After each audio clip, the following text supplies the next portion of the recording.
In 2015, a remarkable case report was published in which a woman with stage-3 follicular lymphoma underwent a medically supervised 21-day water-only fast, after which her enlarged lymph nodes were substantially reduced in size.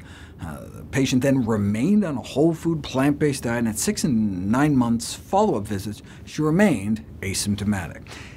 In 2018, her 3-year follow-up was published. Remarkably, she appeared to remain cancer-free, confirmed by CT and PET scans. Her cancer appeared to have been knocked down and out. The initial regression has persisted for the 3 years with no additional intervention other than the dietary change. Could it have just been a coincidence? Sure, but the initial regression directly coincided with the timing of her water-only fast, suggesting a causal relationship, and there are biological mechanisms by which fasting may potentiate tumor regression, such as decreasing levels of IGF-1.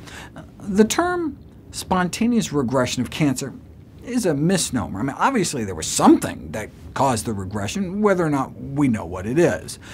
Presumably the immune system plays a role. The fact that you can get a marked increase in cancer rates when you're immunosuppressed suggests that cancers are popping up all the time, but your immune system is normally able to keep them at bay. There was an example, for instance, of a regression after a transfusion of blood from a patient who had previously sustained a spontaneous regression.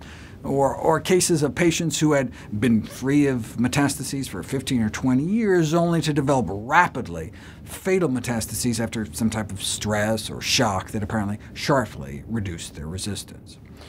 For most cancers, spontaneous regression is exceedingly rare, but lymphoma is an exception. Of 140 cases of nodular lymphoma, which is what they used to call follicular lymphoma, there were 18 cases of at least partial and 6 cases of complete regression. So like 1 in 25 cases just go away on their own.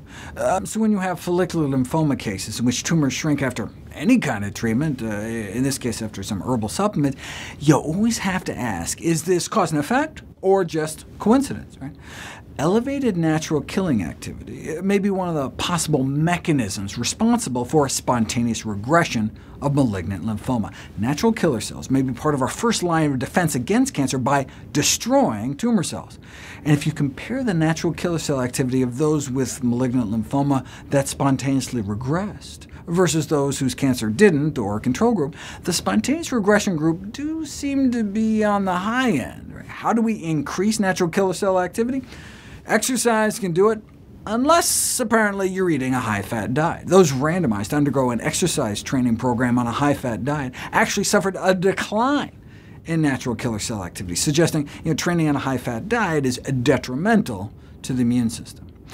Eating lots of contaminated fatty fish may also adversely affect NK cell levels, but put people on a low-fat diet, and you can dramatically increase natural killer cell activity within a matter of months by about 50%, suggesting that dietary fat might increase the formation of cancer by depressing the tumor surveillance capacity of the immune system.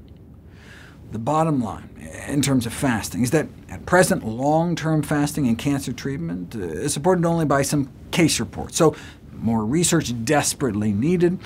Sadly, there is no current clinical research evaluating the effects of water-only fasting and a whole-food plant-based diet on follicular lymphoma in humans. Long-term fasting is certainly not without risk. In this case, a guy opted to try a 60-day fast instead of chemotherapy for non-Hodgkin's lymphoma, ending up hospitalized in a coma and respiratory failure because of Wernicke encephalopathy, a life-threatening neurological emergency caused by thiamine deficiency. But starting on a healthier diet seems like a win-win, no-brainer. Just putting people on a plant-based, whole-food, sugar, oil, salt-free diet with or without fasting is sometimes sufficient to induce an intense healing response.